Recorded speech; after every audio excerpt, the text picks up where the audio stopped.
कैसी मनहूस औरत है। जैसे ही निकाह के लिए बैठाया, अपने होने वाले पति को खा गई। अच्छा भला जवान मर्द था, अचानक ही दुनिया से चला गया। हाँ भाई, कदम ठीक नहीं है इस लड़की के। ऐसी लड़की से तो कोई भी शादी न करे। जवान बच्चे को खा गई।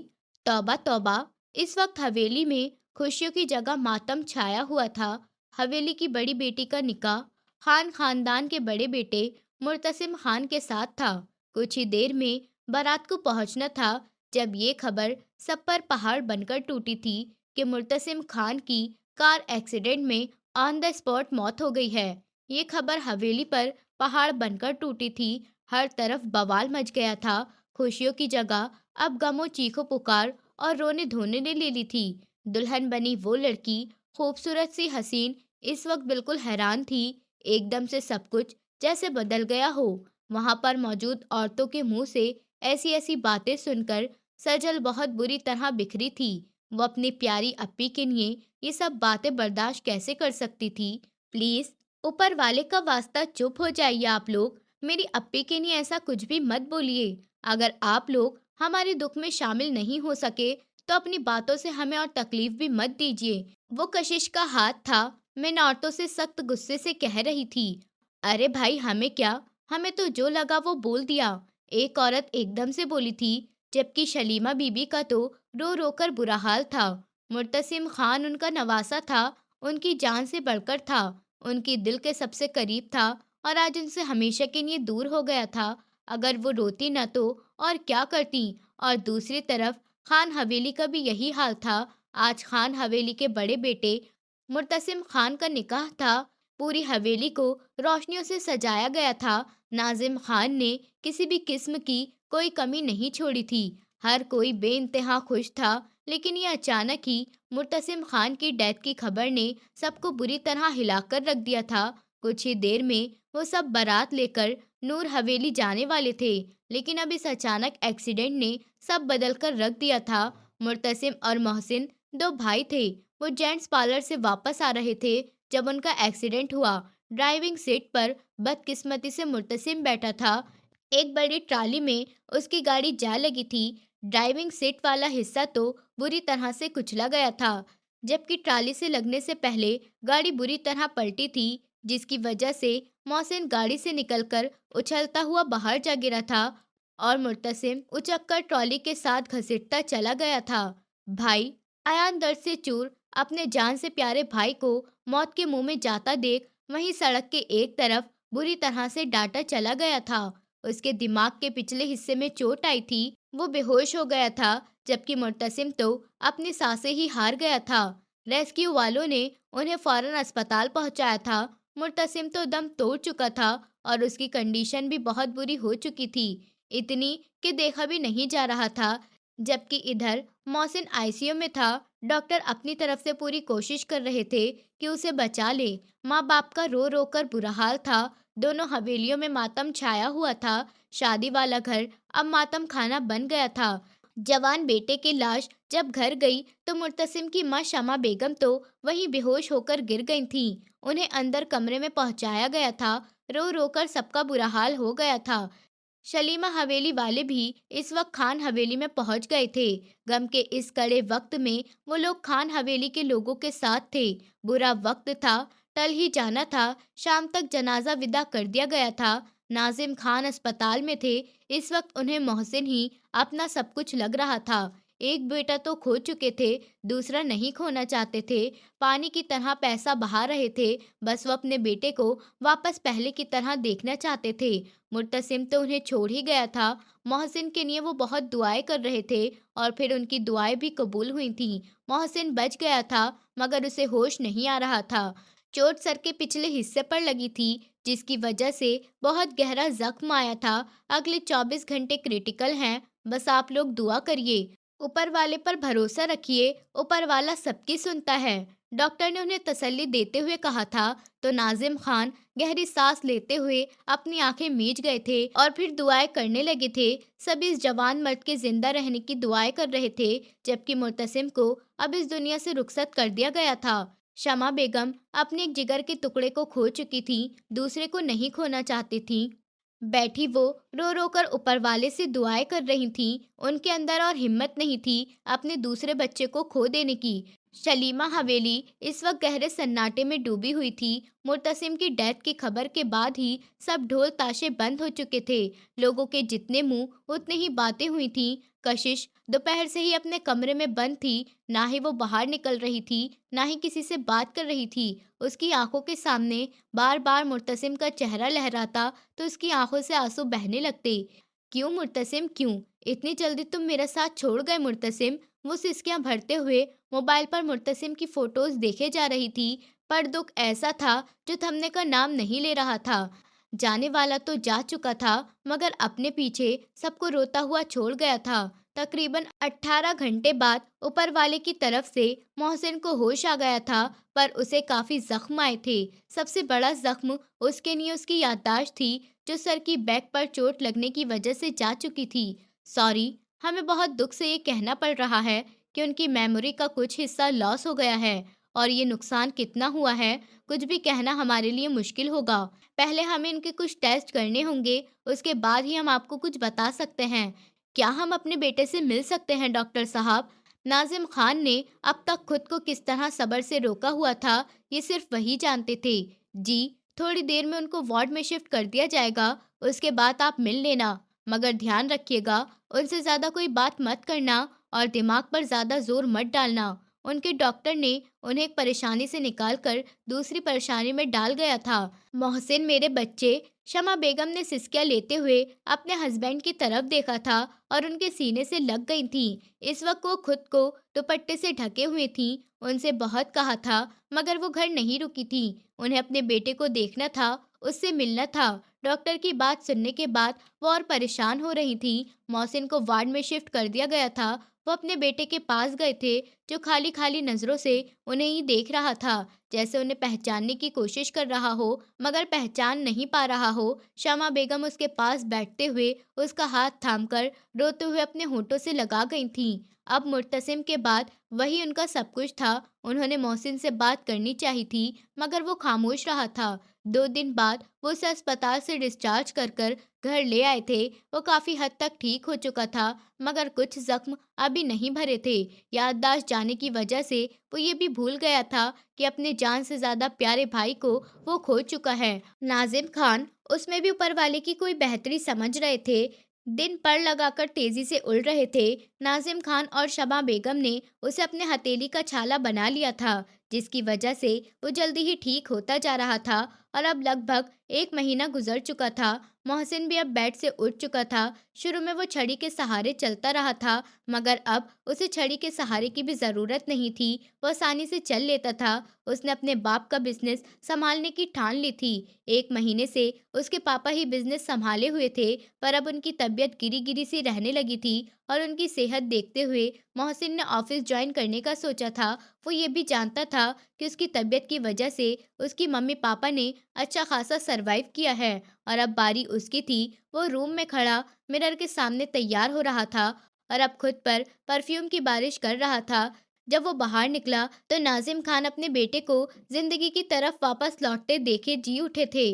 वो सबसे दुआएं लेकर ऑफिस के लिए निकल गया था, जहां उसे कशिश मिली थी। वो कशिश जो उसके भाई की होने वाली दुल्हन थी, लेकिन मुर्तसिम के जाने के बाद वो बिल्कुल अकेली हो गई थी। वो मुर्तसिम के ऑफिस में उसकी पर्सनल सेक्रेटरी की जॉब कर रही थी। शादी के बाद भी मुर्तसिम ने कहा था कि वो अपनी जॉब कंटिन्यू रखेगी, और उसने 2 हफ्ते की लीव ली थी। अपनी शादी की वजह से उसने ऑफिस से रिजाइन नहीं किया था। मुर्तसिम के जाने के बाद खुद को बिजी रखने के लिए उसने दिल मारकर ऑफिस को दोबारा ज्वाइन कर लिया था। सभी ने उसके साथ बहुत अफसोस जताया था, मगर वो बहादुर बनी हुई थी। उसने जो जो बातें अपने मोहल्ले वालों की सुनी थी, उनकी बातों ने उसे पत्थर कर दिया था।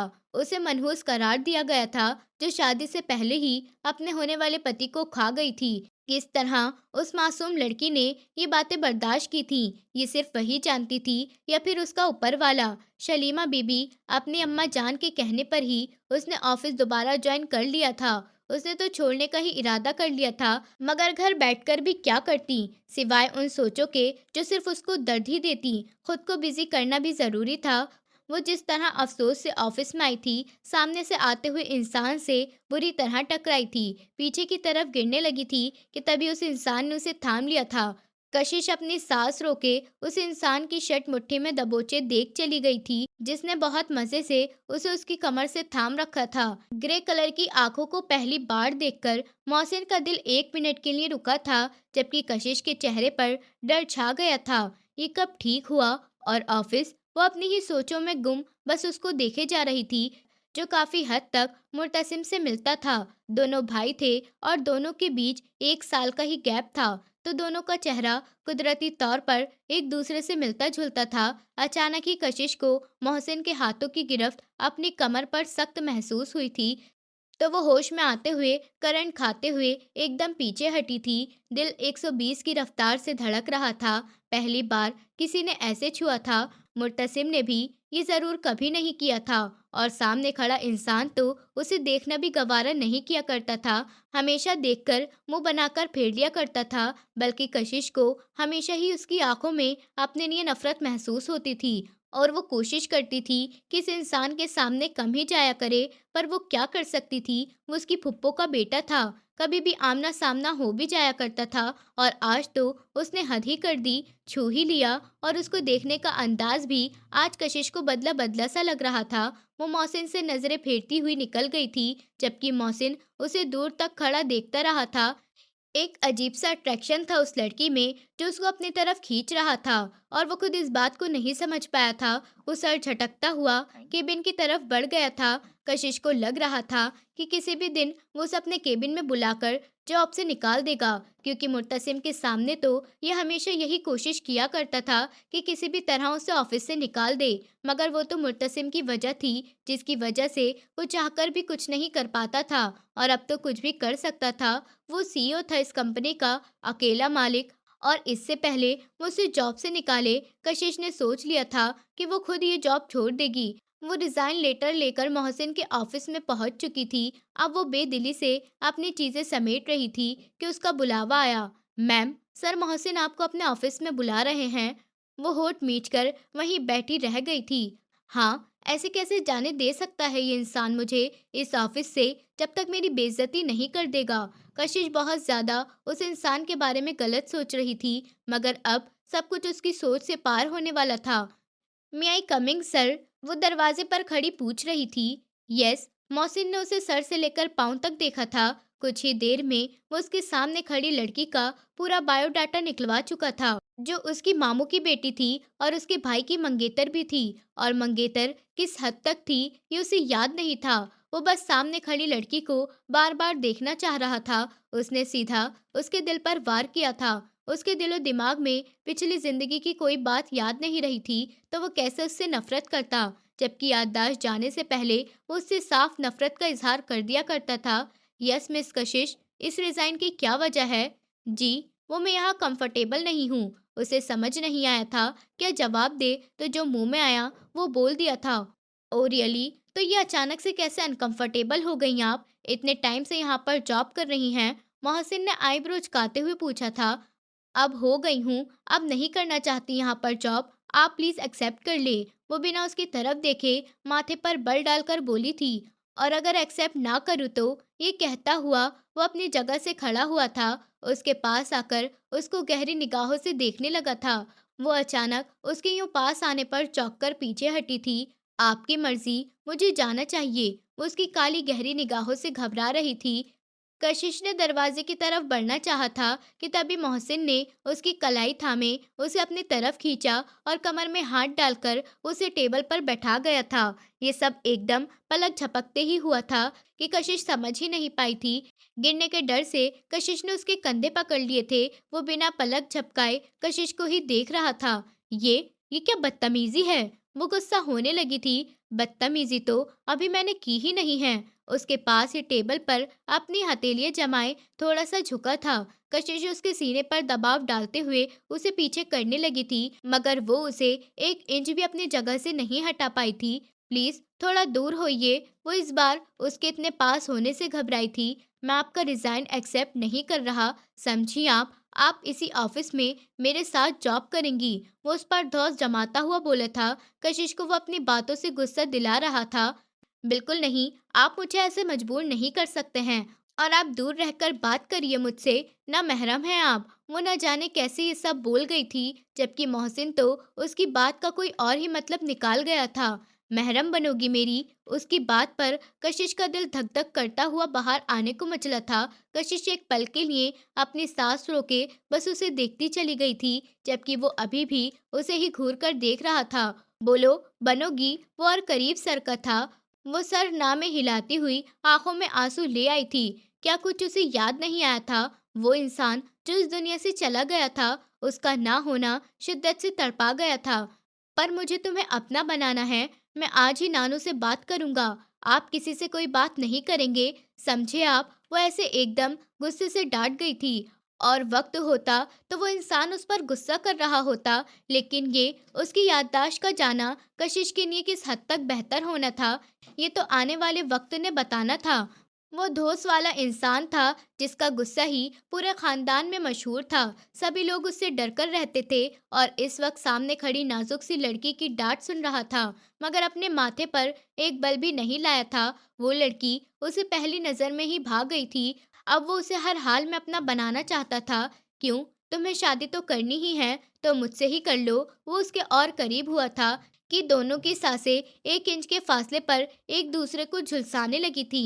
पहले नीचे उतारिए मुझे, वो उसे पुश कर रही थी। नहीं, पहले ओके करो कि मुझसे शादी करने को तैयार हो। मैं नानू से बात करूंगा आज ही। मुझे पता है वो इनकार नहीं करेंगी। शलीमा बेगम 2 से 3 बार उससे मिलने उनके घर आ गई थी, इसलिए वो जानता था कि उसकी नानू से बहुत प्यार करती हैं। पर सामने खड़ी लड़की एक बार भी उसको देखने नहीं आई थी। बल्कि मैं भी कर लेता हूँ बात। मोहसिन बहुत तेजी दिखा रहा था और मोबाइल पॉकेट से निकालते अपनी नानू को कॉल करने लगा था कि वो उनसे अपने दिल की बात कर सके। आप पागल तो नहीं हो गए? वो एकदम होश में आते उससे मोबाइल झपटने लगी कि वो एकदम अपना हाथ पीछे कर गया, जिस वजह से वो एकदम अनबैलेंस होती नीचे गिरने लगी कि मोहसिन मोबाइल छोड़े फौरन उसको पकड़ गया, वरना वो बहुत बुरी तरह से नीचे गिर जाती। डर की वजह से कशिश ने भी उसकी मजबूती से पकड़ लिया। Are you okay? वो फिक्रमंद हुआ, जबकि अगले ही पल वो उसको जोर से पुश करती, टेबल से नीचे उतरती, उसको घूर कर देखने लगी। आपको हो क्या गया है? क्यों बेकार में मेरे पीछे पड़ गए हैं? जानते भी हैं मेरा क्या ताल्लुक रह चुका है आपके भाई से। अब की बार आंखें आंसुओं से भीगने लगी।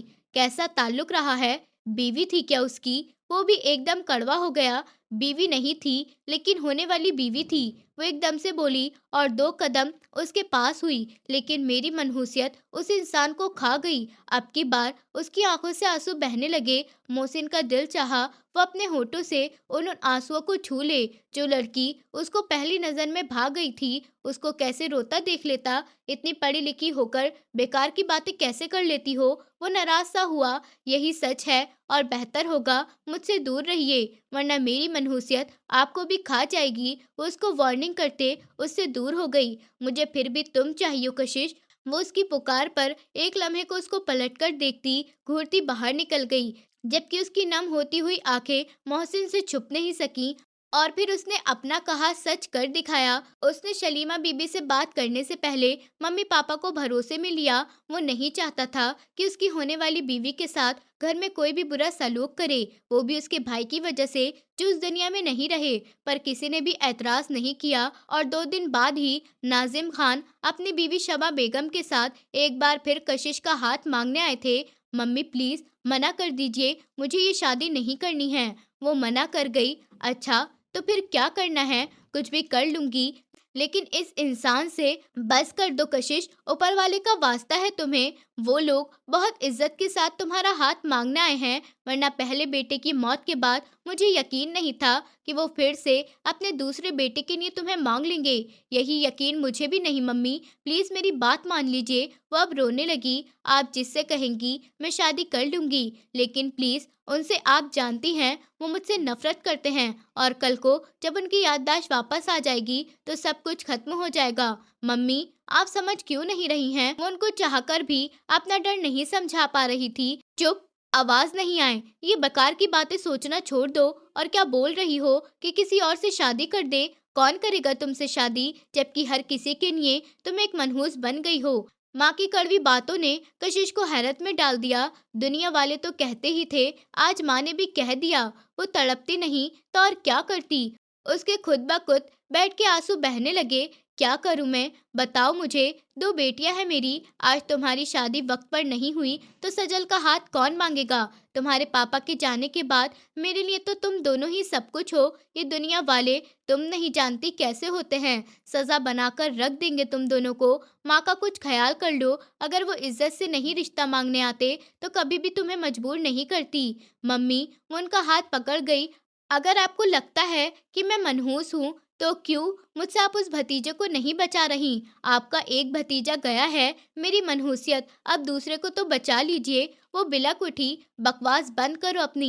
ये क्या मनहूस मनहूस लगा रखा है। मेरी बेटी हो तुम, जान से भी बढ़कर हो। और अगर ऐसा होता तो तुम्हारी फुप्पो कभी नहीं आती इस दहलीज पर दोबारा तुम्हारा रिश्ता लेने। वो उसको गुस्से से डांट गई। मम्मी, मुझे डर लग रहा है। एक बार फिर से वही सब। वो माँ के गले से लगी तो अरमाना बेगम ने उसे अपनी बाहों में छुपा लिया। बस मेरी जान, डरना नहीं। जो हो रहा है उसको ऊपर वाले की मर्जी समझ के अपना लो।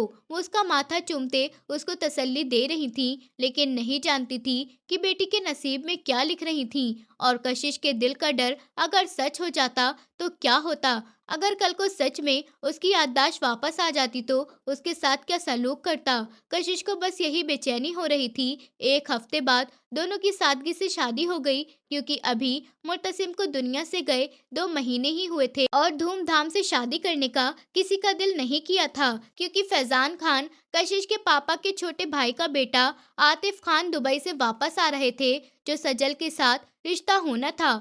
और फैजान खान चाहते थे कि आतिफ के आने पर उसका निकाह सजल से कर दें। दोनों बहनों को एक साथ रुखसत कर देते। ये और बात थी, मुर्तसिम के मरने के बाद सजल की चाची ने अपना इरादा बदल लिया था। उनकी नज़र में कशिश मनहूस थी तो दूसरी भी वैसी थी, और बातों बातों में वो अक्सर सुना भी जाती, जिससे अरमाना बेगम परेशान हो जाती। और अब कशिश के निकाह के बाद सब बातें बेमायने होकर रह गई थीं। अब वो चाहकर भी सजल या कशिश को मनहूस नहीं कह सकती थी, क्योंकि उसको अपने साथ बिहाने वाला आ चुका था और उसी खानदान से आया था जिस खानदान से उसका ताल्लुक पहले भी जोड़ा था। शमा बेगम बेटे की जिद के आगे तो हार मान गई, लेकिन दिल से वो इस रिश्ते के लिए राजी नहीं थी।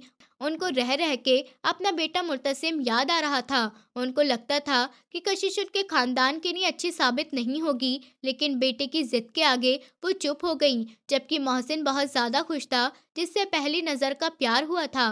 वो अब बहुत जल्दी उसकी जिंदगी में आ जाने वाली थी। वो तैयार होकर कमरे से निकलने लगा कि अचानक दरवाजा खुला और रोती हुई इरम अंदर दाखिल हुई। मोहसिन ने उसको देखते माथे पर बल सजाए। तुम ऐसा कैसे कर सकते हो मोहसिन? मैं थी तुम्हारी मंगेतर, तुम्हारी होने वाली बीवी। तुम मुझे भूल गए और इस लड़की से निकाह कर लिया जो तुम्हारे भाई की। Shut up! मोहसिन को अचानक ही गुस्से ने जकड़ लिया। एक पल को वो सहम गई, लेकिन खुद को हक पर समझते वो फिर वापस आई। वो यहाँ नहीं थी, आउट ऑफ कंट्री में थी, और जब तक उसको मोहसिन के निकाह की खबर मिली, उसका निकाह हो चुका था। उसके पापा ने भी जानबूझकर उसको उसके निकाह की खबर नहीं दी थी, क्योंकि वो खुद भी नहीं चाहते थे कि इरम की मोहसिन से शादी हो। पर वो यहाँ आते ही सीधा मोहसिन के घर पहुँच गई थी। तुमने मुझे चीट किया, I will never forget you. वो बुरी तरह से रोते हुए वहां से निकलती चली गई, जबकि मोहसिन अपना सर पकड़ते हुए वहीं पर बैठ गया। उसके दिमाग में अजीब से धमाके होने लगे थे। आंखों के सामने अधूरे मंजर चलने लगे। उसका जिस्म पसीने से भीगा हुआ था और अगले ही पल वो होश हवास खो गया। उसकी आंखें खुली तो वह अस्पताल के बेड पर था। एक बार फिर उसका दिमाग ब्लैंक हो गया। बेटा, ठीक हो ना? नाजिम खान परेशान दिखाई दिए। मुझे क्या हुआ था? वो माथे पर बल डाले हुए पूछ रहा था। अचानक बेहोश हो गए थे तुम। डॉक्टर उसे चेक करने आया तो नाजिम खान का और कहता चला गया। कोई भी स्ट्रेस वाली बात करने से सख्ती से मना किया गया था, क्योंकि इस बार तो बचत हो गई थी। अगली बार ऐसा कुछ होता तो दिमाग की कोई नस फट सकती थी। याददाश्त अभी तक वापस नहीं आई थी और उसकी कोई गारंटी भी नहीं थी। आगे से वो लड़की मेरे बेटे से मिलने नहीं आई शमा बेगम। नाजिम खान ने गुस्से को कंट्रोल करके बीवी से कहा, वो उनके भाई की बेटी थी, इसने चुप करके सुन लिया और वो खुद भी नहीं चाहती थी कि मोहसिन के साथ कुछ भी ऐसा बुरा हो। इसने पति की बात पर उनका दिल भी राजी था। एक हफ्ता पलक झपकते हुए निकल गया। दोनों बहनें दुल्हन बनी हुई थीं। सजल का निकाह कुछ देर पहले ही हुआ था। अब कशिश की रुखसती थी। माँ और नानी की दुआओं के साथ वो मोहसिन के साथ रुखसत हो गई थी, जबकि सजल इस घर में थी। बस हवेली के एक हिस्से से दूसरे हिस्से में उसकी रुखसती हो रही थी। हवेली में कशिश का वेलकम बहुत सादगी से हुआ और बिना किसी रस्म के उसको मोहसिन के सजे हुए कमरे में पहुंचा दिया। वो काफी देर उसका इंतजार करती रही। गुजरे वक्त की कड़वाहट भरी यादें उसके दिल दिमाग पर डेरा जमाए हुए थीं। वो बहुत देर से इंतजार में थी। मेरा बस चले तो तुम जैसी लड़की को मैं अपने भाई के पास भी भटकने नहीं दूं। शादी तो बहुत दूर की बात है। मेरे भाई की जिंदगी का तुम ग्रहण हो, वो सोचे जा रही थी और चाह के भी वो सब भूल नहीं पा रही थी, क्योंकि उस इंसान की जिंदगी में शामिल हुई थी जो उसको एक आंख देखना पसंद नहीं करता था। दरवाजा धीरे से खुला तो वो और सिमट के बैठ गई। दिल की धड़कन कानों में बजती हुई सुनाई दे रही थी। वो अपनी ब्लैक शेरवानी उतारता, उसके पास आता, धीरे उसका घूंघट हटा गया था। खूबसूरती देख पल भर को हैरान रह गया था। लड़की पहली नजर में ही भाग गई थी। बिना कोई जबरदस्ती के उसने हक हलाल का रास्ता अपनाया था। आगे वो उसके माथे अपने लब पर रखता उसे अपनी मोहब्बत का एहसास दिला गया था। कशिश की पलकें नम होती हुई ऊपर उठी थीं। वो भला का पुरसुकून और खूबसूरत मर्द था। बस ऊपर वाले उसका दिल मेरी तरफ मोड़ दे हमेशा के लिए, कभी नफरत का गुमान भी इसके दिल में ना आए। कशिश ने पूरे दिल से ऊपर वाले से ये दुआ मांगी थी, जबकि वो उसे डायमंड रिंग पहनाता हुआ उसकी उंगलियों को अपनी उंगलियों में उलझा रहा था और मुस्कुराते हुए अपने लबों से लगा गया था। उसकी गहरी गंभीर खामोशी पर कशिश के दिल को कुछ होने लगा था। चुप क्यों था, कुछ कह क्यों नहीं रहा था। तभी मोहसिन ने उसकी कमर में हाथ डाले उसे तकिए पर गिराया था और खुद जरा सा ऊपर होते हुए उसके चेहरे के पास अपना चेहरा लाया था। कशिश का सांस रुक गया था। वो एक हैरान सी बिना पलके झपकाए उसके चेहरे को देखने लगी थी। क्या हुआ? मोहब्बत होने लगी क्या? वो उसके चेहरे पर अपनी उंगलियां फेरता गंभीर लहजे में बोला था। वो गहरे सांस भरते हुए उसके नशे में चूर थी। धीरे से उसका दुपट्टा हटाकर उसकी धड़कनों पर अपना चेहरा रखकर गहरा सांस भर गया था। पूरा जिस्मो जान से मचलने लगी थी। मोहसिन ने चेहरा उठाकर उसी को देखा था। क्या हुआ? क्यों वाइब्रेशन मोड पर आ गई हो? वो उसके गालों पर अपने होंठ रखता, उसकी खामोशी को महसूस करता, धीरे धीरे अपने होठों से अपनी मोहब्बत की मोहर छोड़ता जा रहा था। कशिश ने बेडशीट को मुट्ठी में दबोचा था। वो उसकी हरकतों पर मरने वाली हो गई थी जब वो और जुनूनी होता जा रहा था। प्लीज मोहसिन रुक जाइए। वो जो उसका ब्लाउज ऊपर किए उसके वजूद में गुम था। क्या हुआ? क्यों रोक रही हो? वो लाल आंखों से उसे देखता हुआ मुंह बनाकर बोला था। आप एक वादा करिए मुझसे। वो उस पल उससे क्या वादा लेने वाली थी। मोहसिन के माथे पर बल पड़े थे। कैसा वादा? आप मुझे छोड़कर कभी नहीं जाएंगे, चाहे कुछ भी हो जाए। वो डर रही थी। हाँ, वो उस इंसान के साथ रिश्ता बनाना चाहती थी, लेकिन डर भी रही थी कि कहीं वो उसे अपनी याददाश्त वापस आने के बाद छोड़ न दे। ऐसा क्यों सोचा? वो उसको अपने हाथों में भरते हुए उसके होठों को चूम गया था। कशिश की आंखें नम हुई थीं। पहले वादा करिए ना मुझसे, मुझे कभी जुदा नहीं करेंगे खुद से। वो उसका हाथ थामकर अपने नाजुक हाथों में ले गई थी। कभी कभी नहीं छोड़ूंगा पागल लड़की। इतने मुश्किल से तो मिली हो तुम मुझे। पहली बार में ही सीधा दिल में जगह बन गई थी तुम मेरी, और मैं तुम्हें कैसे छोड़ दूंगा? मेरा दीवानापन और मोहब्बत देखकर तुम्हें लगता है मैं तुम्हें छोड़ दूंगा? उल्टा उसको अपने सीने पर गिराए उससे सवाल पूछ रहा था। उसके रेशम जैसे बालों को अपने चेहरे पर फैलाए वो मदहोश सा होता जा रहा था। अगर कभी याददाश्त वापस आ गई और आप मुझे भूल गए तो? वो अपने दिल का डर अपनी जबान पर ले आई थी। याददाश्त वापस आ जाए या जो है वो भी चली जाए, मैं कभी भी अपनी रूह से दूर नहीं हो सकता। और तुम मेरी नस नस में समाती जा रही हो कशिश। मेरे करीब आओ ना प्लीज। वो उसको लिए जुनूनी होता उसका चेहरा अपने ऊपर झुकाता हुआ उसकी सांसों को पीने लगा था। कशिश को लगा कि वो आज उसकी सारी सांसें ही पी लेगा। आंखें मीचे वो अपने और उसके बीच हर पर्दा गिरा गई थी। मोहसिन लाइट ऑफ कर गया था। उसके और अपने ऊपर वो ब्लैंकेट लेता हुआ उसकी दोनों कलाई थामे तकिए के ऊपर पिन कर गया था। आने वाले पलों का सोचकर कशिश की रूह कांपने लगी थी। वो झुकता हुआ उसकी गर्दन, चेहरा और धड़कनों पर बाइट्स बनाता हुआ उसे अपनी दीवानगी का हिस्सा बना गया था। कमरे में गूंज रही हल्की कशिश ने एक अच्छी बीवी होने के नाते उसका पूरा हक दिया था। आने वाले वक्त में उसके लिए बहुत बड़ी आजमाइश बनने वाला था, क्योंकि वो उस पर यकीन कर चुकी थी। कैसा यकीन जो बहुत जल्दी टूटने ही वाला था। सुबह का सूरज चढ़ा तो कशिश ने कस मसाकर आंखें खोली थी। नजरें भटककर अपने पास लेटे मोहसिन पर जा ठहरी थी, जो शर्टलेस एक कोने पर लेटा उसको निहारे जा रहा था, जबकि वो खुद अभी तक शॉर्ट सी नाइटी पहने ब्लैंकेट में थी। उसके देखने पर वो फौरन ब्लैंकेट में घुसी, जिस पर मोहसिन के चेहरे को मुस्कान ने छुआ था। आप कब उठे सोकर? उसे बाहर जरा सा मुंह निकालकर पूछने लगी। उसके जज्बात जाग रहे थे। मैं सोया ही कब, मैं तो तुम्हारे जागने का वेट कर रहा था। वो ये कहते हुए अपने हाथ ब्लैंकेट में घुसाता, उसकी नाजुक कमर को छूता, जुनूनियत में बोलता हुआ उस लड़की की जान लबों पर ले आया था। नहीं नहीं, अब नहीं, मुझे बहुत थकान सी हो रही है। वो मुंह बनाए, बिल्कुल नहीं, उसे सख्ती से घूर कर देखने लगा। जो भी कहोगी, जिस भी चीज में कहोगी, मैं करूंगा, मगर इस चीज में तो मेरा हाथ नहीं रोकोगी, क्योंकि मैं रोकने वाला नहीं हूँ। दीवानगी और जुनून बन चुकी हो तुम मेरा। वो फिर से उसे अपने करीब करता, जुनूनी होते बोला था, जबकि कशिश उसकी कुर्बत में पल पल पिघलती जा रही थी। वो डरती थी इस इंसान की आदत होने से, क्योंकि आदतें तो मोहब्बत भी ज्यादा जानलेवा होती हैं। कहीं इंसानों से आसमान पर पहुंचकर वहां से जोर से धक्का न देते।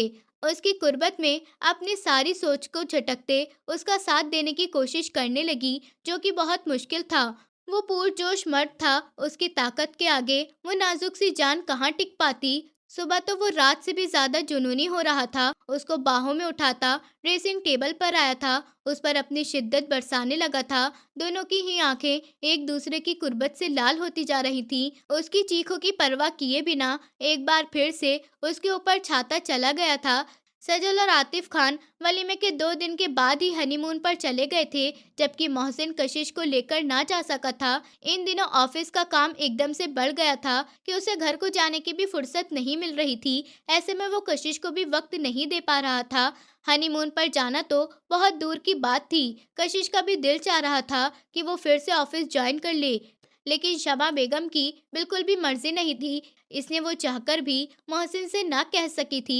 मोहसिन रात को लेट हो जाता था तो वो सो रही होती, और ऐसे में वो थका हारा उसे अपने बाहों में भरकर सो जाता था। सुबह उठती तो मोहसिन उससे पहले ही ऑफिस के लिए निकल जाया करता था। ऐसा भी क्या बिजी होना। उसने पहली रात जुनूनियत और दीवानगी दिखाई थी, वो तो अब कशिश को दोबारा दिखाई ही नहीं दे रही थी, जिस वजह से वो थोड़ी अपसेट भी हो गई थी। सजल हनीमून से वापस आई तो उसे खुशखबरी भी थी। पूरे खानदान में ये खबर आग की तरह फैल गई थी। हर कोई उसे हाथों में ले रहा था। क्या माँ, क्या दादी, क्या सास ससुर, क्या शौहर। दूसरी तरफ कशिश थी, जिसका अभी तक कोई अता पता नहीं था, और ना उसने अपना चेकअप कराना जरूरी समझा था। किसी को किसी की कोई परवाह नहीं थी कि उसे भी औलाद होती। ना पति ने पूछा, ना सास को फिक्र थी। वो ऐसे थी जैसे लावारिस हो गई हो। माँ का फोन आया तो उन्होंने सजल की खुशखबरी सुनाई थी और बताया था कि 2 दिन में सजल और आतिफ आएंगे मिठाई लेकर, तो उन्हें अच्छे से प्रोटोकॉल देना। उसे लगा शायद उसकी माँ उसका भी पूछे कि वो प्रेग्नेंट है या नहीं, पर उन्होंने बस अपनी खुशियां सुनाकर ही फोन बंद कर दिया था। वो दिल मार कर रह गई थी। और फिर सजल और आतिफ आए तो उनकी बहुत खातिरदारी की थी। सजल अपनी बहन से बेइंतहा मोहब्बत करती थी, इसलिए उसने बिना किसी की परवाह किए अपनी बहन से मिलना ज्यादा बेहतर समझा था। जबकि उसकी सास ने उसे मिलने से मना भी किया था, क्योंकि वो अभी भी यही समझती थी कि कशिश का साया मनहूस है। पर सजल ने उन्हें बहुत अच्छे से समझाया था कि मनहूसियत इंसान की सोच में होती है। कशिश अपनी बहन से मिलकर बहुत खुश हुई थी। उसके जाने के बाद बेइंतहा उदास भी हो गई थी। शाम तक उसकी तबीयत बहुत खराब होने लगी थी और एकदम वोमिट शुरू हो गई। वो निढाल होकर अब गिरने को थी। किसी ने भी कमरे में आकर नहीं पूछा था कि वो बाहर क्यों नहीं आ रही है। शाम से रात हो गई, वो बेहोश सी बिस्तर पर पड़ी रही थी और आज ऊपर वाले के शुक्र से मोहसिन भी घर जल्दी आ गया था। मम्मी, सब लोग यहाँ हैं। कशिश दिखाई नहीं दे रही काफी देर से। वो कहाँ है? पता नहीं बेटा। जब तक बहन और बहनोई थे तब तक तो बड़ी उनकी खातिरदारी में लगी रही थी। वो चले गए तो अपने कमरे में घुस गई। बाहर निकलकर कोई खैर खबर तक नहीं ली। जैसे हम तो उसके कुछ लगते ही नहीं हैं। शमा बेगम का अंदाज बहुत बदला बदला सा था। मोहसिन को बिल्कुल भी अच्छा नहीं लगा था, मगर वो चुप ही रहा था। माँ के साथ बहस करना उसे बिल्कुल अच्छा नहीं लगा था। इसने खामोशी से उठा और अपने रूम की तरफ बढ़ गया था। यही शमा बेगम थी जब मुर्तसिम खान जिंदा था और कशिश मुर्तसिम की दुल्हन बनने वाली थी। तब यही कशिश उनकी आंखों का तारा थी और आज वही कशिश मोहसिन की पत्नी बन चुकी थी। पर अब वो उनके दिल से उतर चुकी थी। न जाने क्यों उन्हें भी कहीं न कहीं यही लगता था कि वही उनके बेटे के लिए मनहूस कदम थी। वो ऐसी सोच नहीं रखती थी, मगर लोगों की बातों ने उनकी सोच बदल दी थी। पर वो तो मासूम थी। वो क्यों नहीं समझती थी इस बात को? मोहसिन उनकी इस कड़वाहट की वजह अब तक जान चुका था। हाँ, अगर शायद याददाश्त वापस आ गई होती तो वो जान जाता उसकी नफरत की वजह उसका भाई मुर्तसिम था। मुर्तसिम जो उसकी जान था, उसकी रूह में बसा हुआ था। उसके जाने के बाद मोहसिन ने एक बार भी अपने भाई को याद नहीं किया था, क्योंकि उसे अपने भाई के साथ गुजारा हुआ एक पल भी याद ही नहीं था। जैसे ही वो कमरे में आया था, उसे एक गैर मामूली खामोशी का एहसास हुआ था। वो आगे बढ़ा, कशिश को देखा, मगर वो बाथरूम से निकलती हुई निढाल हुई दरवाजे को जकड़े गिरने ही वाली थी कि तभी मोहसिन ने उसे आगे बढ़कर अपनी बाहों में थामा था। कशिश, क्या हुआ? तुम ठीक हो? उसको एकदम से कशिश की टेंशन हुई थी। वह अपनी आंखें खोल मोहसिन को देखकर फूट फूट कर रो दी थी। मोहसिन उसे सीने से लगाए बिस्तर पर लाया था। वो मोहसिन को सामने देखकर जिस तरह बिखर रही थी, अब इस तरह से उसके सीने में सिमट रही थी। तुम्हारे हाथ क्यों ठंडे हो रहे हैं और माथा? मोहसिन एकदम ही घबरा गया था। ठंडी पड़ रही थी वो, और उसे बाहों में भरे फौरन बाहर भागा था। मम्मी, किसी को इन्फॉर्म करिए। वो गाड़ी की तरफ बढ़ता उसे सीधा हॉस्पिटल ले गया था, जहां से फौरन ट्रीटमेंट दी गई थी। मोहसिन एक एक मिनट उसके साथ था। एक पल को भी उसने कशिश को अकेला नहीं छोड़ा था। कॉन्ग्रेचुलेशन, आपकी वाइफ प्रेग्नेंट है। डॉक्टर की बात सुनते ही मोहसिन को समझ नहीं आया था कि वो किस तरह से रिएक्ट करे। अचानक इतनी बड़ी खुशखबरी सुनकर वो हैरान रह गया था। ऐसी हालत में उनका बहुत ध्यान रखें। इनका बीपी बहुत कम हो गया है। अब ये ड्रिप खत्म हो जाएगी तो आप इन्हें घर ले जाना और इनका बहुत ख्याल रखिए। आपकी वाइफ बहुत कमजोर है। ये सप्लीमेंट्स लिख रही हूँ, इन्हें जरूर दे देना। डॉक्टर उसी से बात कर रही थी और वो बराबर कशिश की बंद आंखों को देखे जा रहा था। उसे खुद पर बहुत गुस्सा आ रहा था कि उसने कशिश को लेकर इतनी लापरवाही की कि उसे ये तक ना पता चल सका कि उसकी वाइफ की क्या हालत हो रही है। वापस आने पर उसने ठान लिया था कि चाहे कुछ भी हो जाए, वो कशिश को पूरा टाइम दिया करेगा। वो सीट से टेक लगाए बैठी थी। जब होश आया था तो वो मोहसिन की बाहों में थी। मोहसिन उसे वापस अस्पताल के बाहर ला रहा था। मैं चल लूंगी, उसने हिम्मत करते हुए कहा था, जबकि डॉक्टर ने उसे क्या बोला वो नहीं जानती थी। मोहसिन उसकी बात अनसुना करता उसे गाड़ी में बिठा गया था। अब वो बिल्कुल खामोश थी, जैसे बहुत ज्यादा थकी हारी हो। ऐसी तबीयत खराब थी। वो गाड़ी ड्राइव करते हुए पूछ रहा था। कशिश ने आंखें खोली। उसने कहा, कल तक तो ठीक थी, आज सुबह ही दिल घबरा रहा था। सजल आई थी अपने हस्बैंड के साथ, उस टाइम भी मुझे वॉमिट हुई थी। पता नहीं क्यों, शायद कुछ गलत खा लिया होगा। सजल ने कहा भी था कि अस्पताल ले चलती हूँ, पर मैंने मना कर दिया था। फिर भी चक्कर आते रहे। उसने जबरदस्ती मुझे बरोज खिला दिया। उसके बाद तो पूछिए ही नहीं, जो मुझे वॉमिट आई। मोहसिन के एक छोटे सवाल से कशिश उसे पूरी बात बता गई थी, जिस पर वो हल्का सा मुस्कुरा दिया था। जब दिल नहीं था तो क्यों खाया था? वो कशिश को खुशी से बात करता हुआ देखकर रिलैक्स हुआ था। अभी तक तो उसकी जान निकली हुई थी कि कहीं वो उससे शिकायतें न करे कि आज वो उसकी वजह से इस हाल में है। पप्पो कहती, सुबह से कुछ खाया नहीं था तो खा लो। तो मैंने भी खा लिया था। मोहसिन, मुझे भूख लग रही थी ना, पर वो जो सब कुछ था वो खाने का मेरा दिल नहीं कर रहा था। अच्छा, क्या खाने का दिल है मेरी जान का? जो कहेंगी वही खिला दूंगा। उसके बालों को कानों के पीछे करता हुआ मोहब्बत से पूछ रहा था। पता नहीं, बस कुछ चटपटा खिला दे। वो भी उसकी तरफ मुड़कर बैठती हुई बोली थी। मोहसिन के साथ इतने दिनों बाद वो बाहर निकली थी। उसका दिल एकदम खुश हो गया था। मोहसिन उसकी कैफियत समझता हुआ गोलगप्पे के पास अपनी गाड़ी रोक गया था और गोलगप्पे मंगवाए थे। गोलगप्पे खाते हुए कशिश ने जिस तरह चटकारे लिए थे, मोहसिन बड़ी मोहब्बत से उस पर नजरें टिकाए हुए था। मजा आ गया सच में मोहसिन। अगर वीक में हर एक दिन ऐसा आ जाए, आप मुझे यूं बाहर लाएं और मैं ऐसे मजे से गोलगप्पे खाऊं, तो आहा, तो जिंदगी के मजे ही मजे हैं। वो मुस्कुराती हुई आंखों से बोली थी, अब से कभी तुम्हें इग्नोर नहीं करूंगा। I am sorry. वो वापस गाड़ी स्टार्ट करते उसका हाथ लबों से लगाता खुश होकर बोला था, वादा। वो फौरन से उससे वादा लेती मुस्कुरा रही थी, जबकि वो भी उसका हाथ थामे मुस्कुराया था। तभी गाड़ी पर से उसका कंट्रोल छूटा था और वो अनबैलेंस हुआ था। मोहसिन ने अपनी तरफ से पूरी कोशिश की थी कि कशिश को उसकी वजह से कोई चोट ना आए। उसे अपनी गोद में भरता हुआ गाड़ी से कूदा था।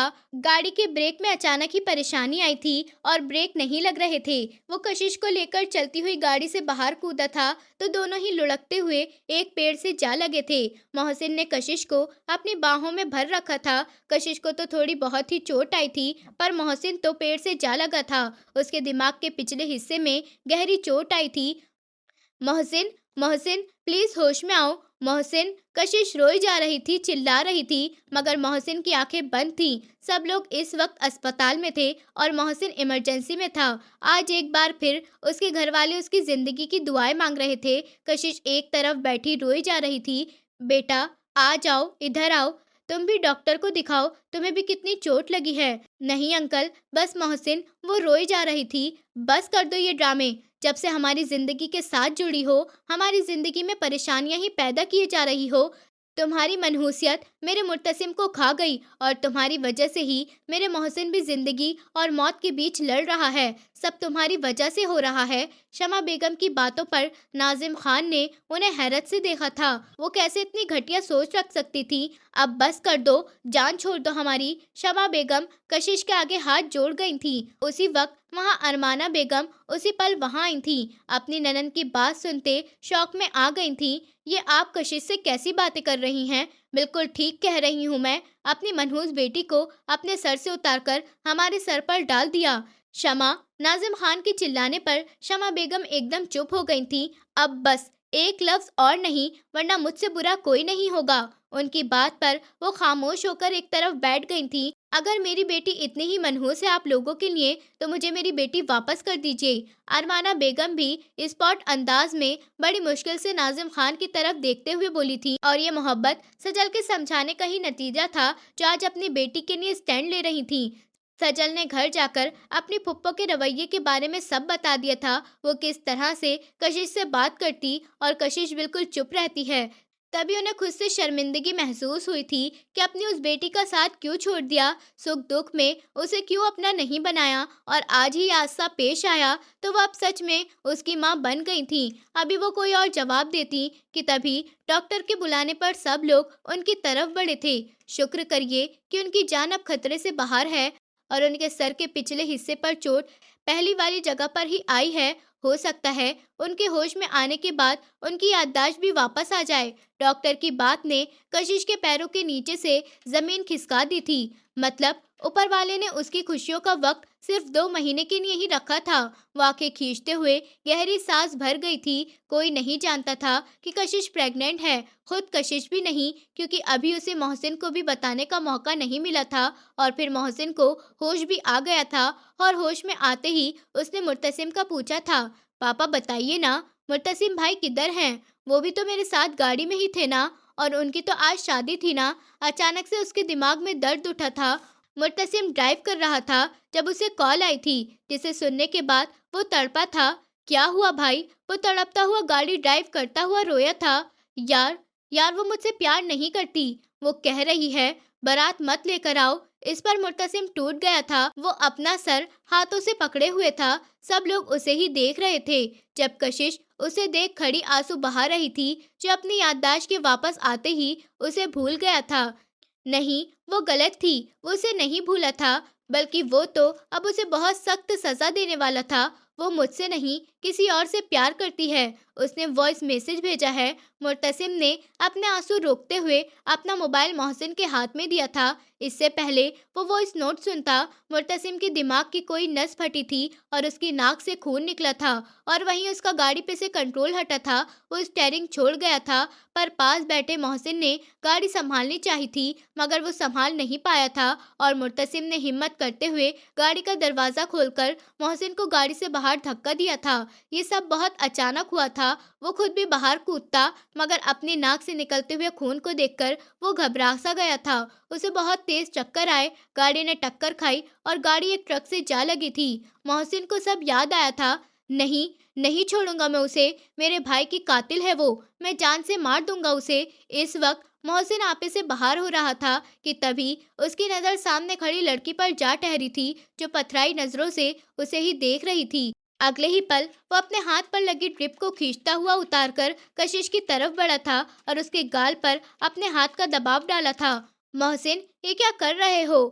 पल पल उसकी गिरफ्त सख्त होती जा रही थी। सभी ने उसे कशिश से दूर हटाना चाहा था, मगर कोई हटा नहीं पा रहा था। तभी नाजिम खान का हाथ उठा था और उसके गाल पर पड़ा था।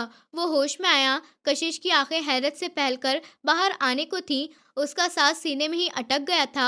होश में आओ मोहसिन, अगर तुमने कशिश को एक खरोच भी पहुंचाई तो अपने बाप का मरा हुआ मुंह देखोगे। उनकी दी हुई धमकी ही इतनी सख्त थी कि वो बेयकीनी से उन्हें देखता रह गया था।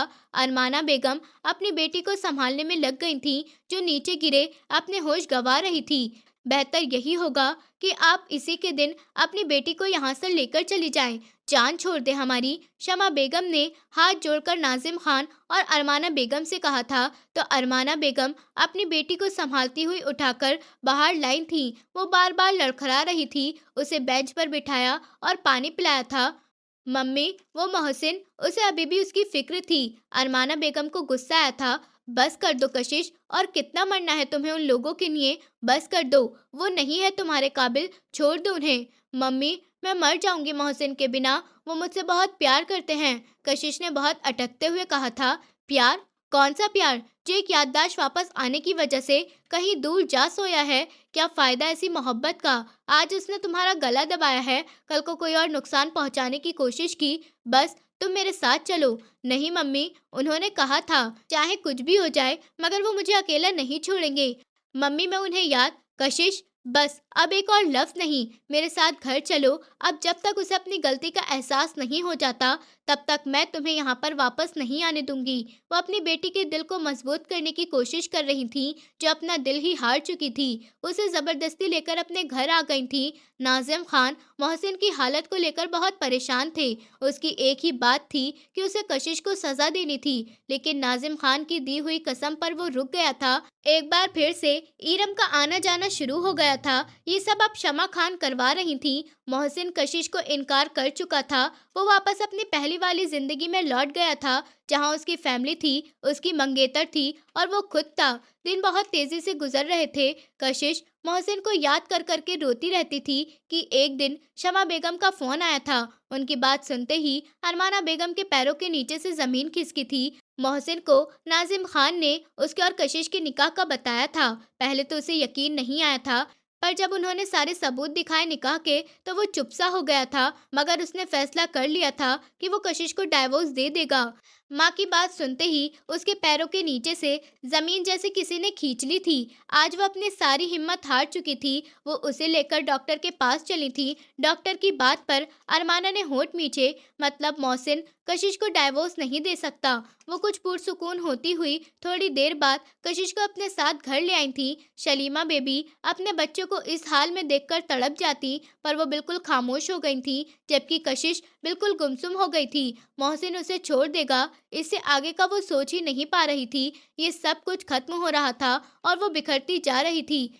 लेकिन आज वो खुद को संभाल भी रही थी। वो खुद को मोहसिन के पीछे बर्बाद नहीं करेगी। बहुत हो गया, अब जो करना है खुद के लिए करना है, अपने बच्चे के लिए करना है। और वो सोच चुकी थी, मम्मी, मैं जॉब करना चाहती हूँ। अचानक ही एक दिन कशिश की बात पर अरमाना बेगम ने उसे हैरत से देखा था। उसका चौथा महीना लग चुका था, मगर कहीं से नहीं लग रहा था कि वो माँ बनने वाली है। वो दिन ब दिन कमज़ोर होती जा रही थी। कशिश बेटा, किस चीज़ की कमी है यहाँ पर? सब तुम्हारा है।